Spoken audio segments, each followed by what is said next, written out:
la capture, nous allons découvrir à présent la capture que Jennifer nous a sélectionnée. C'est une caricature. Oui. Et nous voyons deux élèves, hein, vous voyez, oui. Et je crois qu'ils ont passé... Deux écoliers. Voilà, deux écoliers. Mais il y a un qui est déjà ventru, là. Bon. Je ne sais pas pourquoi on l'a caricaturé comme ça, mais ce qui est sûr, ils sortent d'un examen, vous voyez, le premier, le ventru, dit le succès de ce pays repose sur l'agriculture. Ouais. C'était la réponse à la dernière question du devoir. Mais il était déjà l'heure. Ah, l'autre lui dit, ah, c'est agriculture. Donc c'est agriculture. Moi j'ai écrit coupé décalé. Ah oui, ça. C'est compte tenu de l'argent que vous voyez les boucantiers dépensent. On dit le succès de ce pays repose sur l'agriculture. C'était la réponse à la dernière question du devoir. Mais il était déjà l'heure. Donc lui aussi, il n'avait pas pu répondre. Malheureusement. Il avait la réponse. Il n'avait pas pu avoir le temps de répondre. Mais celui qui avait le temps, dit coupé décalé, il a eu le temps de mettre du coupé décalé. Bon, voilà. Un pays peut faire aussi le développement sur le coupé décalé. Pourquoi pas? Sur sa musique, sur sa culture. Voilà.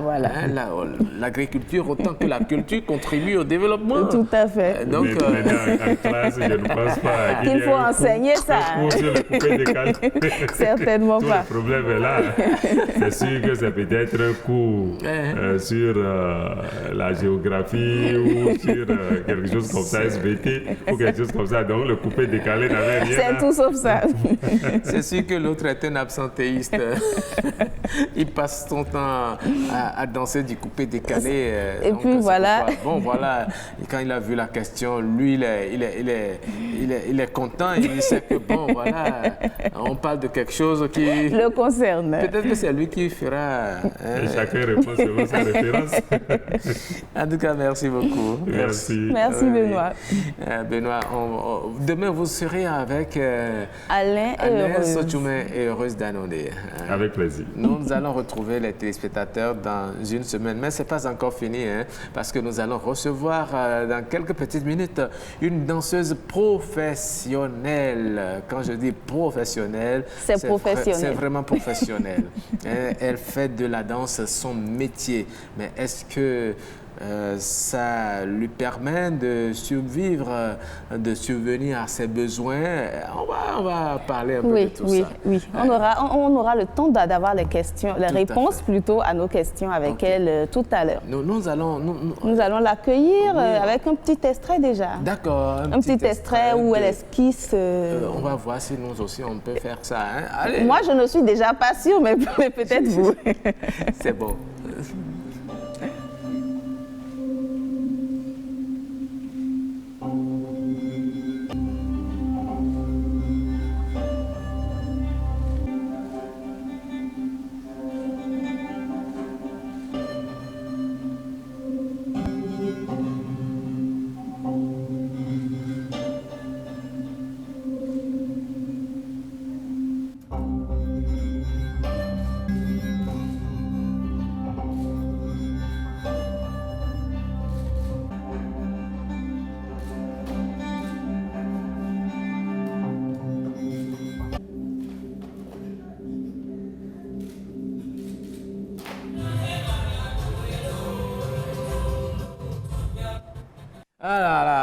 Merci à Timothée. Rock, vous avez dit, vous allez essayer. Moi, j'ai rapidement, je me suis désistée. Bon, moi-même, j'ai envie de me désister, mais je peux essayer quelque chose. Bon, voilà, il faut quand même essayer. Et la coach va m'apprécier pour savoir si je mérite de continuer. Carrément, laissez tomber d'avance. Quand je me fâche là, je fais ça.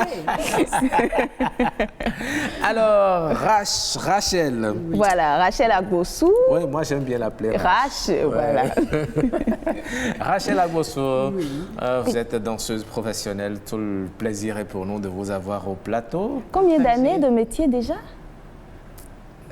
Il faut que je compte, je crois. Je sais que ça fait au moins plus de 25 ans. Hein. Ah, quand même. Plus de 25 ans en arrière. Ouais. Voilà. Ah oui. Oui. Nous sommes bien contents de vous recevoir. Moi, j'ai envie de savoir déjà comment cette histoire est née. Je vous ai découvert avec Bessie, j'avoue, après dans les spectacles. Donc, comment tout ça s'est passé?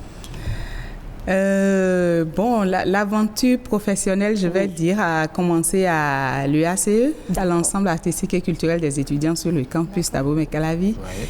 Et c'est là où vraiment j'ai commencé à travailler dans un groupe. Okay. Et à répéter régulièrement et à faire des prestations régulièrement, etc. Et ensuite, je suis allée très vite au Ballet national du Bénin où j'ai fait 4 ans de formation. C'était spécifiquement de la formation en danse traditionnelle. Voilà, Agbadja, Tipenti, Teke, Sensenou, Geledek, bon, tout ça, Zenli. Donc vous dansez tout ça? Tout ça, je danse tout ça. Je suis... C'est comme on dit, je suis gâtée. Quand le rythme change, vous changez la cadence immédiatement. Le pas de danse change immédiatement.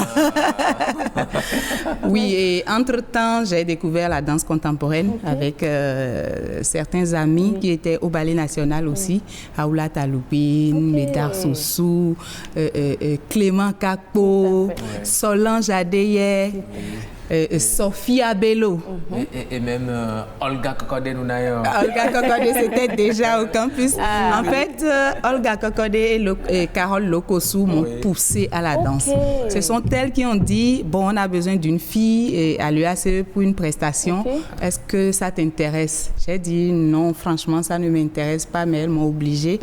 Et donc, je dois dire que c'est elles qui m'ont forcée à devenir danseuse. Et après, vous avez beaucoup plus aimé. Oui, j'ai beaucoup aimé. Mon papa m'avait déjà inoculé le virus depuis toute petite, à tous ses enfants d'ailleurs, sauf que je n'aurais jamais imaginé que la danse deviendrait ma profession, n'est-ce pas? Voilà. Mais vous en sortez plutôt bien pour une danseuse, je vais dire. Oui. Exactement, quand vous en sortez bien pour une journaliste. Oui, c'est sûr qu'on va aller sur justement ce sujet de stigmatisation. Qui existe quand même. Comment vous vivez ça? Non, mais en fait, quelle que soit la profession qu'on choisit, il faut décider de bien faire son travail. C'est la clé. Il faut bien faire son travail et avoir des résultats de qualité. Comme ça, on a besoin de vous, ou bien vous pouvez vous vendre plus ou moins à votre juste valeur. Donc, c'est ce que j'essaie de faire depuis des années.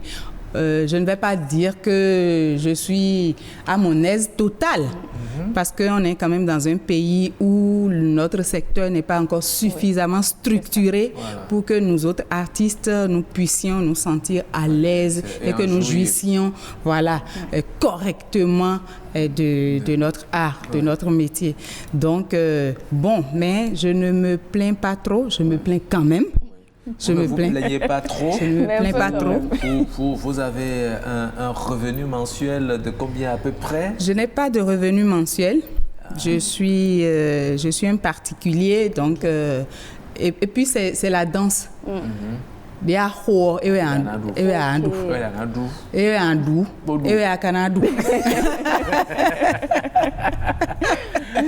Autant tu transpires, autant tu vas en gagner. Et dans la profession de danseur, c'est-à-dire que on n'a pas de l'argent tout de suite, on n'a pas de l'argent tout le temps, mais il arrive des moments de haut, il arrive des moments de bas. Le plus important, c'est de savoir s'organiser, de savoir planifier, etc. Bon, je dois dire que c'est très difficile depuis l'avènement du coronavirus. C'est compliqué. Voilà. C'est comme... Si vous n'avez pas un revenu fixe, vous savez que à tel moment, j'aurai telle entrée. Ça va être compliqué si vous n'avez personne pour vous soutenir. C'est ça. Et les sponsors, ce n'est pas ce qui court les rues au Bénin. Je suppose, vous vivez en ménage. Oui. Vous avez des enfants? Bien sûr. Une fille qui danse. Ah bon, déjà? Et un garçon qui aime danser. D'accord. Nous avons hâte de les découvrir beaucoup plus tous les deux. Ah oui, et ça c'est bien ça. Vous l'avez initié aussi? Je crois qu'elle s'est initiée toute seule, peut-être en me regardant. Je parle de lui. Ah, le garçon? Non, de lui. L'autre? Oui, le grand garçon. Lui, en fait, c'est lui qui me porte, c'est lui qui me pousse, c'est lui qui... Voilà, c'est mon manager dans la vie, c'est mon manager dans la profession. Vous l'entraînez aussi d'une autre façon. Je l'entretiens. Ça, c'est vraiment génial. Mais est-ce que, Rachel, la passion, est-ce que ça suffit? Est-ce qu'il ne faut pas aussi du réseau? Parce qu'une chose est de savoir danser, une chose est de s'exercer, mais est-ce que tout de suite ça va porter? Non, c'est clair que la passion ne suffit pas. La passion ne suffit pas. La passion vous amène à faire des choses extraordinaires, mais il faut de la formation. En permanence, je dois dire, parce qu'on ne finit jamais d'apprendre. Donc, il faut de la formation. Et ensuite, il faut une bonne organisation. Ça, c'est important. Il faut une bonne organisation autour de soi. Il ne faut pas chercher à tout faire tout seul. Ce n'est pas possible. Le créateur, il doit avoir la tête en place pour créer. Le créateur ne peut pas devenir administrateur. Ce n'est pas possible. Il ne peut pas devenir le communicateur. Il peut avoir l'œil sur tous les maillons, mais il ne peut pas tout faire tout seul. Ce n'est pas possible. Donc, lorsqu'on essaye de s'organiser un tant soit peu, et moi, c'est ce que je fais au sein de la compagnie Walo, dont je suis la directrice. Voilà, ça va mieux. Je ne veux pas dire qu'on a tout ce qu'il faut, mais on essaye. On essaye petit à petit. On n'a pas encore les moyens de toute notre politique, mais bon, oui. On a des rêves, on a des ambitions. Et beaucoup d'efforts sont faits quand même. Oui, le travail quotidien, c'est important. Surtout pour nous autres danseurs. Vous exercez au quotidien, je suis curieuse de savoir. Ah, au quotidien. C'est-à-dire, tu te lèves, tu n'as pas travaillé, tu n'es pas bien. Tu ne peux pas être bien. Il faut pratiquer tous les jours. Et même si tu n'as pas même si tu n'as pas un programme de danser, il faut aller entretenir son corps. Parce que notre corps, c'est notre outil de travail premier. Ça m'amène à vous demander quelles sont les aptitudes qu'il faut avoir pour être un danseur ou une danseuse professionnelle. Est-ce que la morphologie compte? Est-ce que la morphologie compte? Quelles sont ces aptitudes-là? Première aptitude, la volonté. L'envie de faire la chose. Oui, j'ai envie. Ça, c'est la première. C'est vraiment important. Parce que après la morphologie, c'est quoi? Si tu as un bout de corps que tu peux faire bouger d'une façon ou d'une autre, c'est fini. Exactement comme ça. Parce que, parce que les handicapés, ils dansent. Les handicapés, ils dansent, quel que soit leur handicap. Ils peuvent être amputés des deux jambes, ils peuvent ne pas avoir de bras du tout. Ils dansent. Et on a vu, on voit sur les réseaux sociaux, on voit dans des spectacles, tout ça. Donc, c'est vrai, quand tu as tous tes membres, que tu as un physique complet, c'est un atout. D'accord. C'est un atout. Rachel, je mais là, on a vu, en attendant, on a vu vous avez de l'énergie. Toujours. Même si vous avez la volonté, que vous n'avez pas l'énergie qu'il faut, vous ne pourrez pas réussir comme on l'a vu là. Oui, en fait, l'énergie vient du travail quotidien. L'énergie, vous le maintenez. Du karaté aussi? Je ne fais pas du karaté, mais je peux taper facilement. Je pense que je suis suffisamment souple pour lever la jambe bien haute et gifler quelqu'un avec mon pied, vous voyez. Les gens sont avertis. Oui. Non. C'est-à-dire qu'en travaillant sur le corps, on travaille également le cardio, on travaille le souffle, etc. Et c'est ça qui nous permet d'avoir l'énergie qu'il faut lorsque nous faisons des présentations. Ça rajeunit aussi. Oui, tout à fait. fait. Ouais, malgré voilà. elle ne vieillit pas. Franchement, le temps ne nous suffit pas du tout. Mais j'aimerais demander, pour finir, très rapidement à Rachel, vous vous intéressez beaucoup à la danse contemporaine, mais il se fait que beaucoup de Béninois, lorsqu'ils sont devant les spectacles, ne comprennent pas trop ce qui se passe. Parfois, on nous dit que ce sont des moyens de communication. Est-ce que vous pensez qu'on s'adapte plus à ce style de danse-là, ou qu'est-ce qu'il y a lieu de faire? Lorsqu'on amène la danse Agbadja, par exemple, devant des Européens, et qu'on esquisse les pas de danse, est-ce qu'ils comprennent ce qu'on dit? Non, pas du tout. Ils ne peuvent pas. Ils sont émerveillés. De même que vous pouvez être émerveillé quand je vais me mettre à faire des choses comme Tout à fait. sans avoir forcément besoin de comprendre ce que je fais, n'est-ce pas? Exactement. C'est ainsi la danse contemporaine. En fait, c'est la personne qui raconte quelque chose, sait de quoi il parle. Et il veut le transmettre, il veut transmettre un message. Et c'est à travers le corps qu'il peut le faire. Évidemment, la danse contemporaine peut se nourrir de d'autres arts. Comme le théâtre, la musique évidemment, la mode, l'art plastique, même les arts martiaux. Donc, nous racontons quelque chose.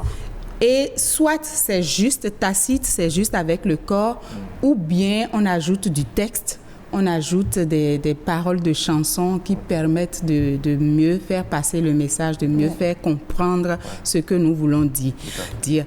Moi, c'est pour ça que, voilà, je ne sais pas de la publicité, mais on a ouvert notre centre à Calavi récemment, Wallo Dance Center, et avec les enfants, par exemple, le principe de base, c'est de connaître les danses traditionnelles béninoises. Ah, mais ça, c'est bien. Nous commençons toujours par là. C'est un peu comme ça se fait là. Voilà, ça c'est de la danse traditionnelle. Et comme vous pouvez le voir, il y a toutes les couleurs d'élèves. Voilà, et on fait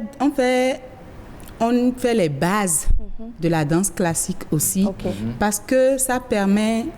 Il y a des aptitudes dans le corps qu'il faut avoir pour bien pratiquer la danse. Donc, les alignements et tout.